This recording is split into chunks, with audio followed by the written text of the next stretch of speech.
Hi, excuse me. Welcome to another video of the Target Individual Experience, the Target Individual Program. Today is Friday, November 30th. Okay, so it's the end of the weekday, the beginning of the weekend, and some things have happened during the week. And it started Sunday, which was the 25th. Okay, but before I get into that, and I play the video, I want to talk about these three things that are being used against targeted individuals, against us. Okay, one is being put into a coercive persuasion program.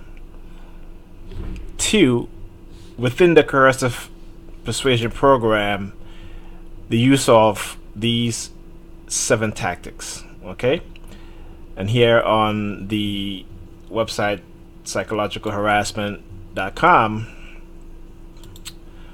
the 7 tactics when it comes to coercive persuasion: increase suggestibility, establish control over the person's social environment, time, and source of social support. Tactic 3, prohibiting disconfirming information. Tactic 4, make the person reevaluate the most central aspect of his or her experience of self. Tactic 5, create a sense of powerlessness. Tactic 6, create strong aversive emotional arousal. Okay, and tactic 7, intimidate the person. Okay, so this is the coercive persuasion program, and within the coercive persuasion program, they do thought reform, which is again part of the tactics. But here is Lipton, Robert J. Lipton, who was one of the early psychologists to study brainwashing and mind control, and he called the method use thought reform, and offered the following 8 methods that are used to change people's mind. Okay, so I'm not sure if I'm pronouncing it right, but Milu control, mystical manipulation, confession, self-sanctification through purity, aura of sacred science, loaded language, doctrine over person, dispense existence. So I'm not going to get into the explanation of all of these tactics, but you can go on to changingminds.org and you can read on Robert J. Lipton 8 criteria to thought reform. Okay, so that's another aspect when it comes to the brainwashing, psychological manipulation that's being done to TI. Then wrapped up into these psychological methods and program, you have what is called ritual abuse. Okay, and ritual abuse involves mind control. Okay, so what is ritual abuse? Ritual abuse is a severe form of abuse of children, adolescents, and adults, consisting of physical, sexual, emotional, and spiritual abuse involving the use of rituals or ceremonial abuse. Okay, then it talks about the characteristics, which I'm not going to get into. You can read that yourself. This is from the website sasowr.org.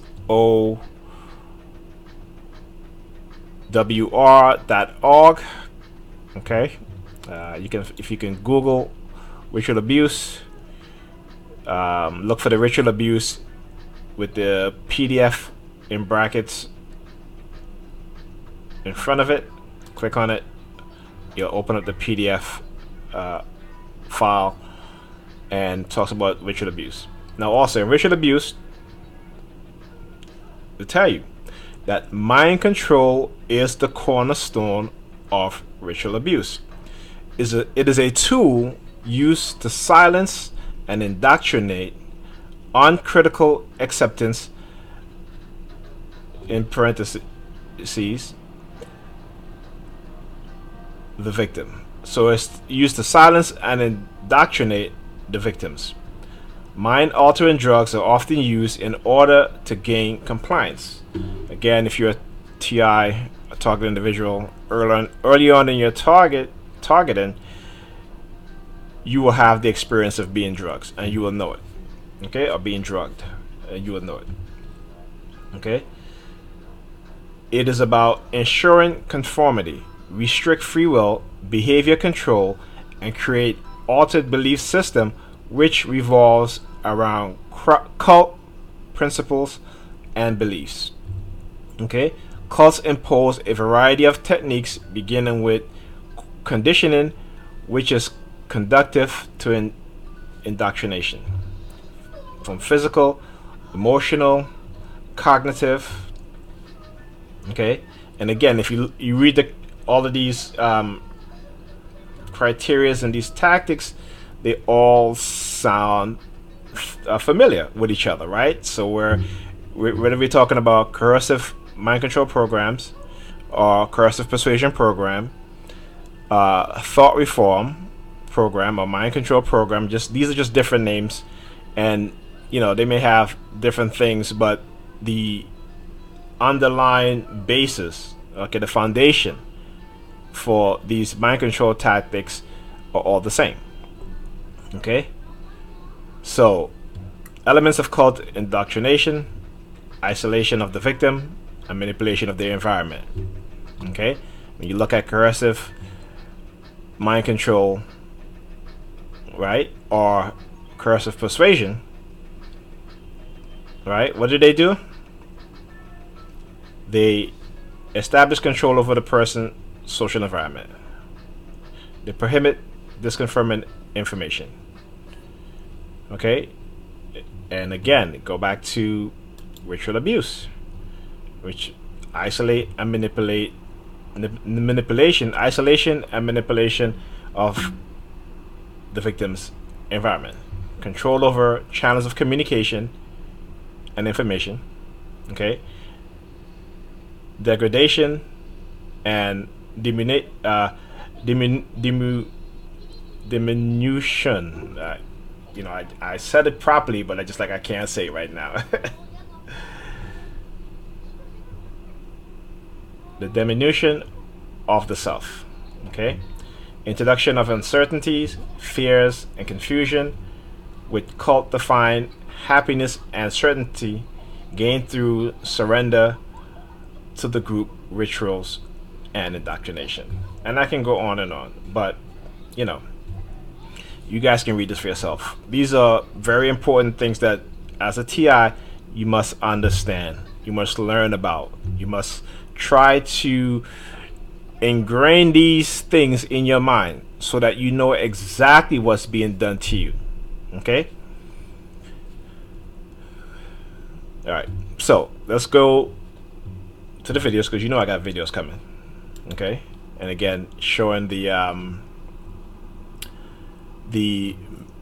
manipulation, the harassment, the intimidation by the use of law enforcement to try to intimidate, psychologically harass, and basically psychologically terrorize me.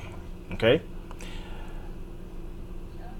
then on top of that, they started targeting my kids, and especially my son, and I will explain that after I play the videos and explain what it is that they're doing.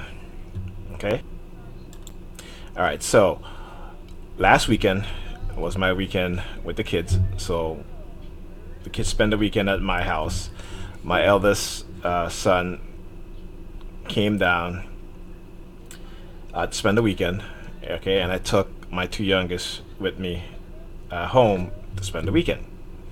So Sunday, where my son left to go home, and I'm driving with my two youngest back to their mom house. Okay, and along the way, I kept noticing how they were being very sneaky with their targeting because they didn't want me to react back to what they were doing. Okay, this is a tactic that they use, all right, and it is used to try to desensitize you, right? Give the appearance of you're being desensitized to the negative psychological conditioning that they have done to your psyche. So they will do things in a very subtle, sneaky way so that it will bypass your defense mechanism, whatever that is. Mine is, targeting them back with hand signals, sticking my finger in my ears, pinching my nose. The same thing that they do, putting my hands behind my head, brushing it down, brushing my hair down, because these are the tactics and the hand signals that they'll do whenever they see me. Okay, so I noticed them being very sneaky. So as I was getting close to the kid's mom's house, at first I wasn't paying them any attention, but then I got to the block before where you see them driving now, and then they started severely doing the hand signals. So I started doing the hand signals back, and that was when I decided that I was going to record, because I knew something was coming, whether it be involved the police or fire trucks, whatever emergency vehicle. I knew they were going to be using those type of vehicles to harass me or to send me some type of psychological threat. Okay, so let's start the video, and you're not going to see it in this video, but I want to give you the full experience, okay, of what took place.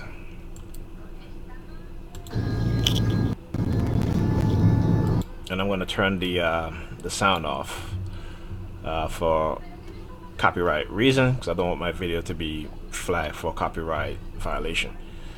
Alright, so here I am driving to the kid's mom's house, and let me skip past some of this.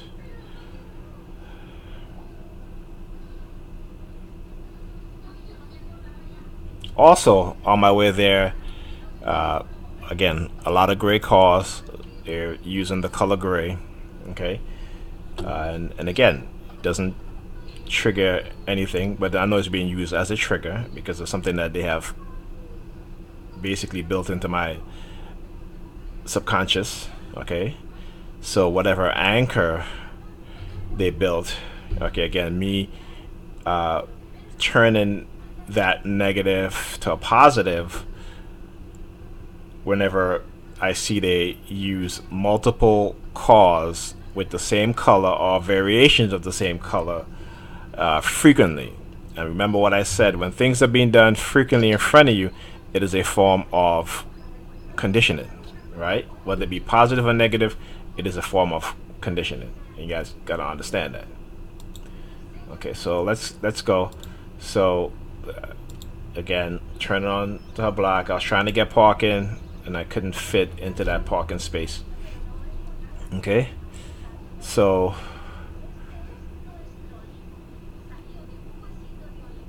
alright, let's go. So anyway, so I drove up and I got another parking space that I saw. Okay, so I pulled into that parking space, which you'll see me doing right now. Okay, so I want to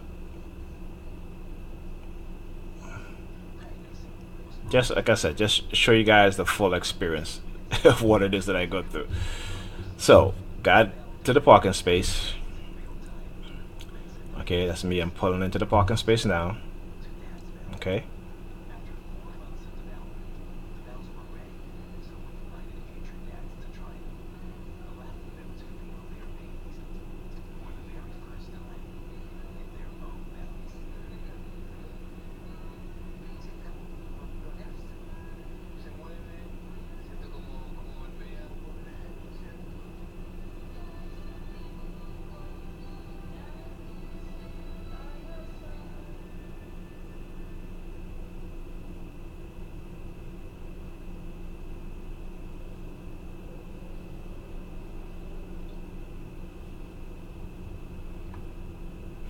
Like I said, they've been very sneaky, doing it very subtly, and if they do use the police, certain members who are involved, who are part of the police force, will psychologically intimidate and harass me when they know I'm not recording.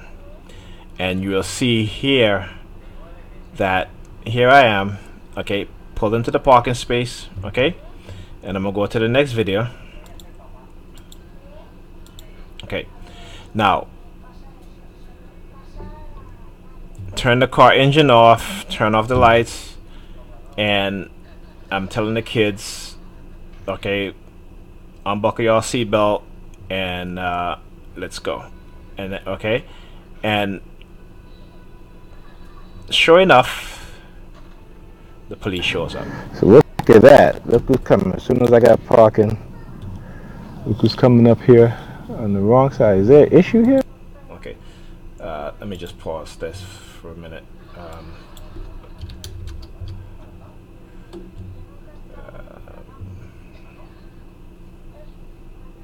Okay. Alright, so what you guys see me doing here is trying to make the video a little bigger so you guys can see. So here comes a police vehicle, police SUV. Okay, as I just pull into the parking space, they come driving in the wrong direction. This is a one-way street, so they're driving down the opposite direction of the flow of traffic. Okay, then they stop right in front of me. Okay, right in front of me, they stop. Now, because they didn't think I was recording, okay?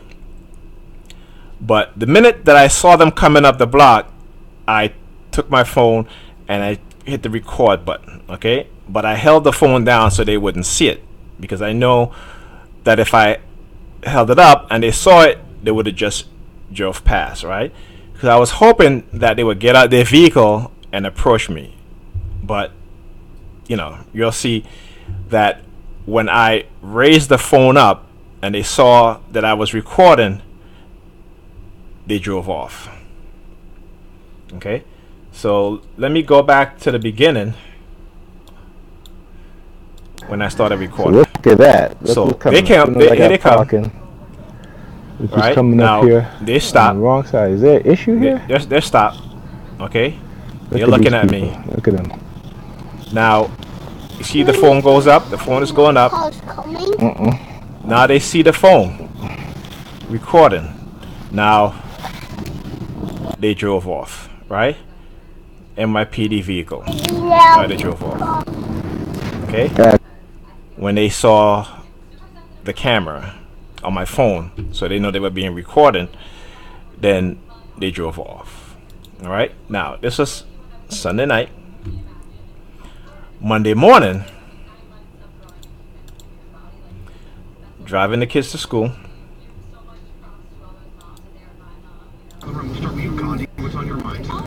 Alright, let's mute the video. Okay, so Monday morning, driving the kids to school, and I'm going to skip past some of this. The civilian targeting, I'm not too concerned and worried about, but I do want to show again what the certain cult members of the NYPD, what they do. Okay, so I dropped the kids off. I'm on my way to pick up the kid's mom to take her to work. Okay, I'm at the light. This is Church and Flatbush Avenue in Brooklyn. Now you see this police car here? She's turning.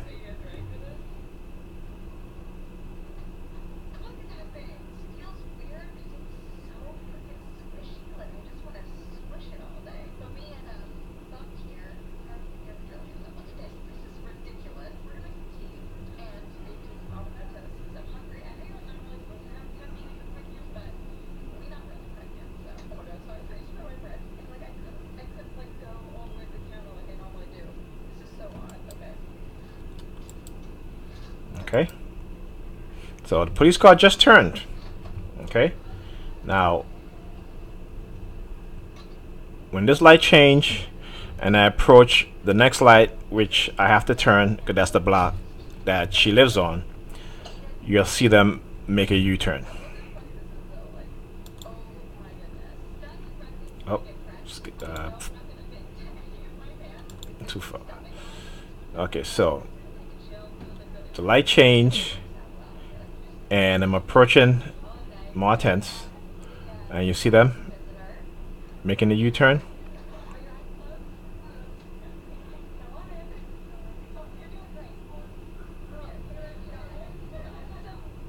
Okay, staring at me.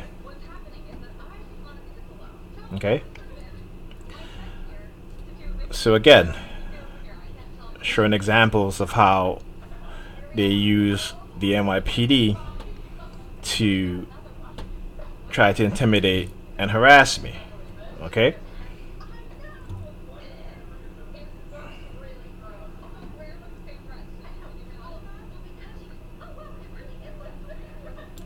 alright, so now the one thing that they will always do when they're trying to silence you, because after that, actually let me go to the other video. I'm sorry, I forgot about this one. So let me add where's the video here? Okay, let's get this one. Plus, take an extra 10% off. Free delivery and up to 60 months, no interest. Okay. So after I dropped the kid's mom at her job, came back on the block and waited for parking. Okay. And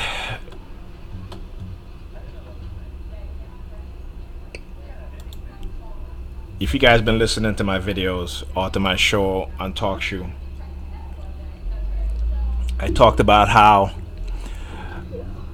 early on in my targeting, when I was being heavily harassed by members of the NYPD, that I would go pick up my son, and when I get to the train station, they would be these police officers, right? They were always white.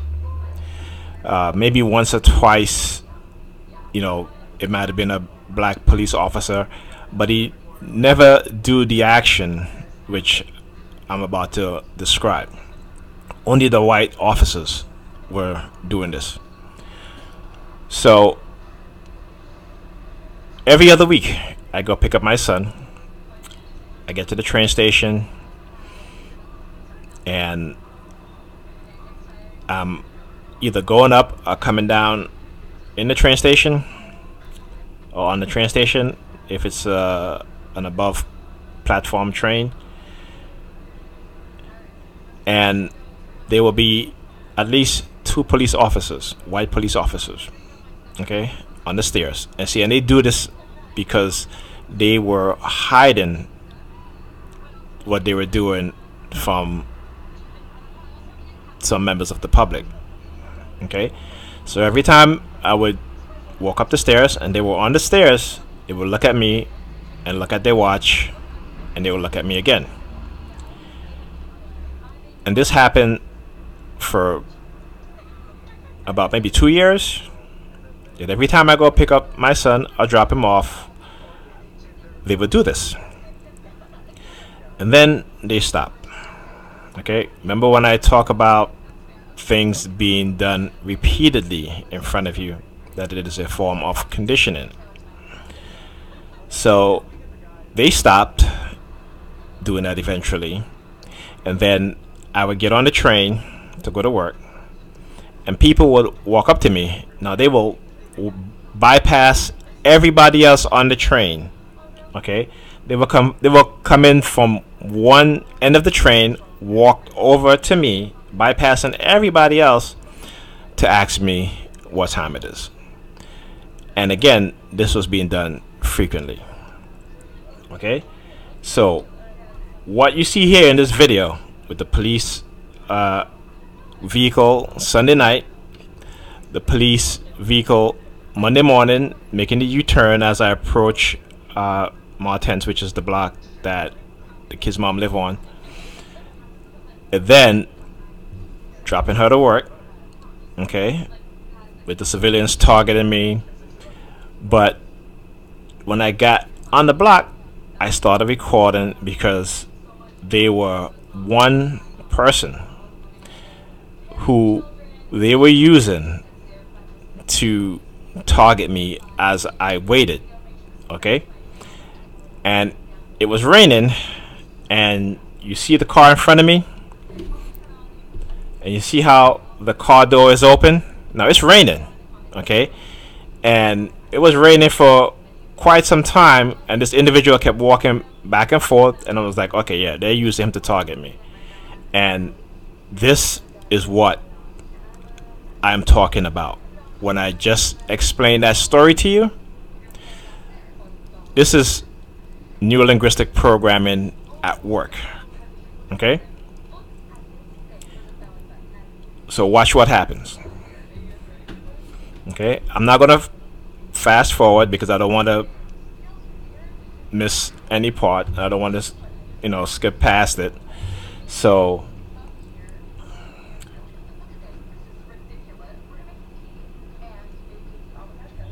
I'm gonna just let it play. Okay.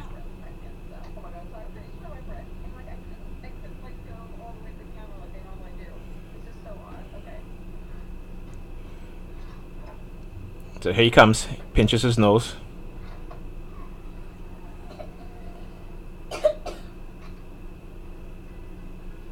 Comes, stares at me, look at his watch, looks at it again, looks at me.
Okay, so you see what happened here?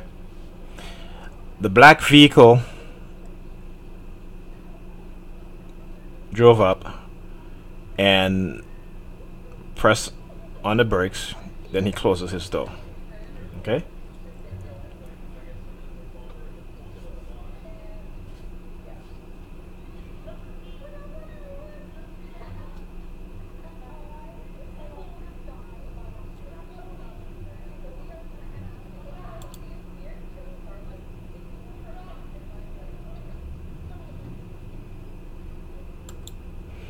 Okay.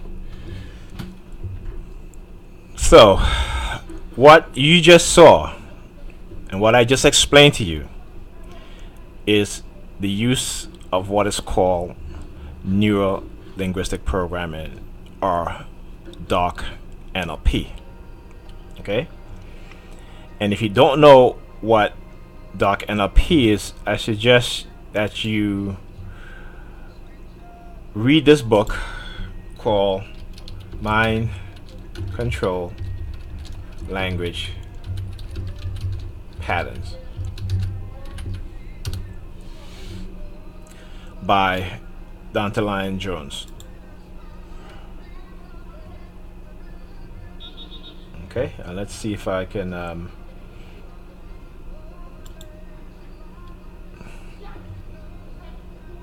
let's go back here. Okay, so Mind Control Language Patterns by Dontaline Jones, which you can find on Scribd. Okay, you can download it, but I think you have to sign up for an account. What I do, and I have downloaded it, but what I've done is if you right click and save image, you can download it. Each page, you have to download each page one by one and just name it page 1 or cover or page 1, 2, 3.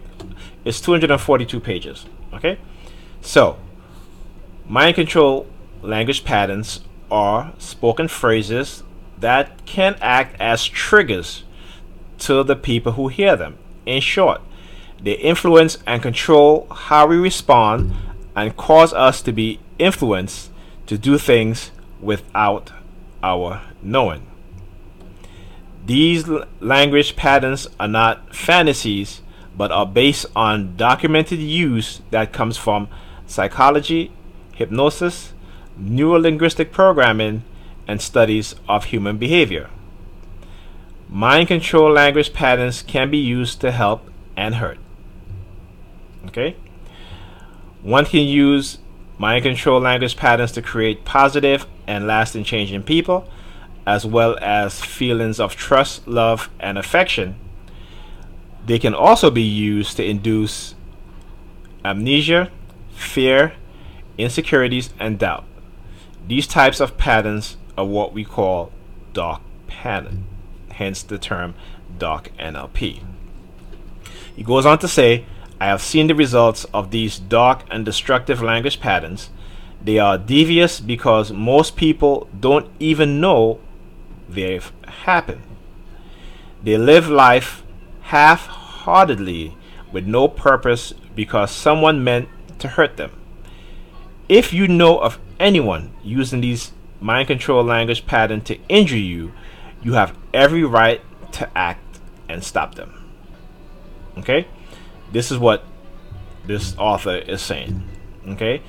And so I would suggest, again, if you're a target individual, read these things. Okay? Go on to psychologicalharassment.com.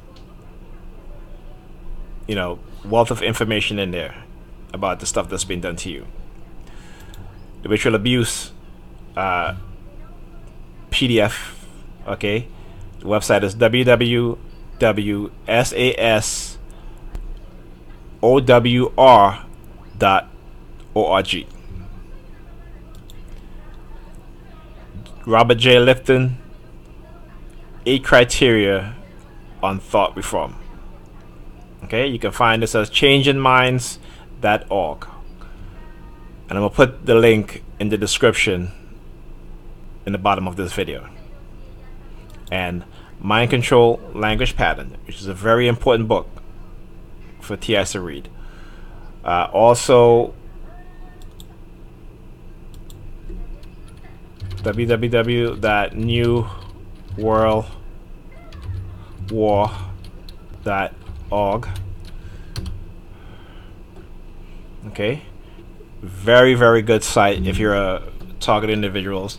It basically explains the military tactics and how the military, okay, along with the security agencies, the tactics, the names of the divisions that uses propaganda, that uses manipulation, okay, deceit, lies, okay, to indoctrinate the public into engaging in these types of program and these types of psychotic, sociological, pathological behavior when it comes to those who they considered a threat.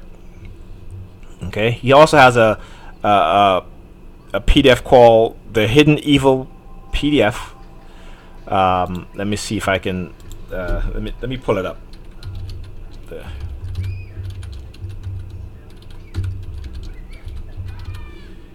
The Hidden Evil PDF, which you can find on PAX International. State-sponsored terror campaign. Very important. Okay, so I will leave a description and the link to all these source of information below this video, because it is very important that we as TI understand this, okay, and get a grasp of what's really being done to us. Also, the use of technology, which I'm not going to get into, because we don't have concrete proof evidence of it. I mean, there is the articles about the diplomats being attacked by sonic weapons, and so listen, things I post on certain technologies that are factual, that exist, we know they exist, but we can't prove that they're being used on us. What we can prove is that there is a psychological program that we are put into, that they are mind control techniques that has been used and continue to be used on us, that we suffer ritual abuse every single day in these psychological programs by those in power, those in the authoritative position, who are using civilian population to engage in psyops, psychological warfare, psychological operation. We can prove this, okay? You have to study these things, link these things to your experience, okay, and document, okay, and hope that one day the evidence that this government and these people within the authoritative position are using these weapons, okay, these microwave weapons for mind control, the illegal implantation of yourself, myself, and others for research purpose, okay, for experimentation purposes, okay, but we have to document the things that we can prove, okay. I can give you all information about all these different types of weapons that they've created, these microwave weapons, these mind control weapons, silent sound, spectrum, the microwave auditory effect weapon, a whole host of other weapons that uses microwave technology for mind control and to cause serious bodily harm and psychological harm to us as individuals, but we can't really prove it, okay. A lot of the information has been wiped off of the internet. You can't find them anymore. You can barely find the documents that were put up by the Army, the Defense Department, that talks about direct-to-energy weapons, okay. You may be able to find information, but that information is coming from private technology company, okay. You wouldn't find it coming from the Department of Defense, the NSA, the CIA, as you could have before, okay, before they started to go dark with all of this, okay. And so, okay, so let me talk about now how they're targeting my son. So my son had picture day on Tuesday, okay, and dressed him up nice. He had on his sweater over his shirt, and he went to take the picture. The teacher told him to remove his sweater. Why? I don't know. Okay? But there's a reason for this. Okay? And so I'm going to show you how they mask the targeting. Okay? So she can't just single-handedly pick my son only to take off his sweater. So she told the students to take off their sweater, which they did. She took their sweater, and then after he took the picture, she never gave his sweater back to him. So I said to him, well, why didn't you ask her for your sweater? And he says he forgot. Like, okay, fine. So the next day he went to school, and I told him, don't forget to ask your teacher about your sweater. He went to school the next day. The teacher wasn't there. His teacher wasn't there. And this was Wednesday. Yesterday, Thursday, when I took him to school, I remind him again. When I pick him up in the afternoon, I ask him, did you ask your teacher about your sweater? And he says, yes, he did. And she told him to go to the gym and look. Now, this is a whole, 2 days later. Okay? His sweater is not going to be in the gym. Okay? Then on top of that, so I asked him, I said, Ethan, did the other students get their sweater back? And he says, some of them. Okay, so I said, okay.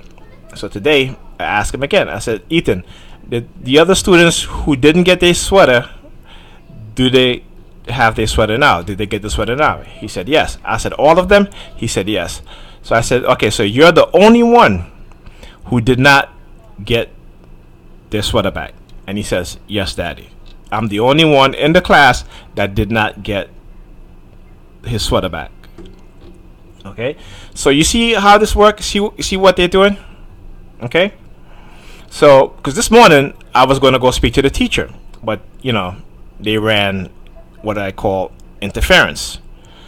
As I went into the school this morning with him, I had to sign in to go to the office to go upstairs to speak to this teacher. As I was signing in, the school, I guess, safety person or the person in charge of safety for the kids in school, his name Mr. Brown, he approaches. Right? So again, see, they're trying to run interference. They don't want me going to the office, speaking to the principal or the vice principal, and filing a complaint on this teacher. Okay? So I explained to him what happened, and he was like, well, he'll look for it, and if he can't find it, they'll reimburse me. So when I go back Monday, I'm going to speak to him again, or maybe I'll get a chance to speak to the office, and therefore, I'll figure out what to do from there. Okay? All right, hold on a sec.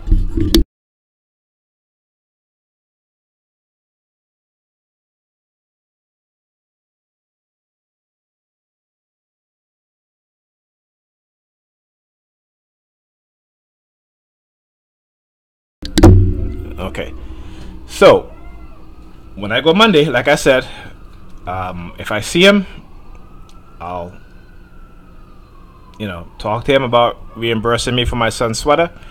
If I don't see him, I'm going to go into the office, speak to the principal or vice principal, and file a complaint against his teacher, because I think it's ridiculous that as an educator you're going to take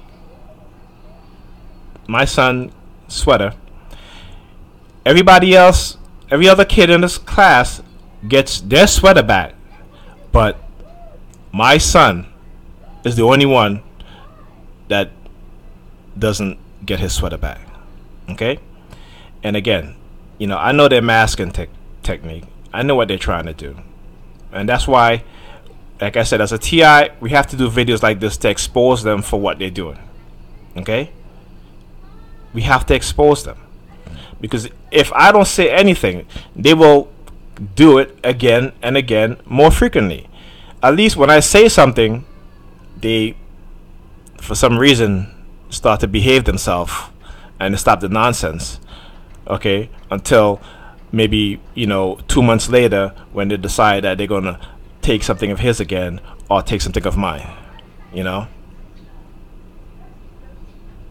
This is what they do. This is a continuing abuse, psychological abuse, theft, okay, of your property and your children's property if you have kids as a TI. Okay, this is what these people do. All right, so that's it for the video, and I guess I will see you guys on the next video.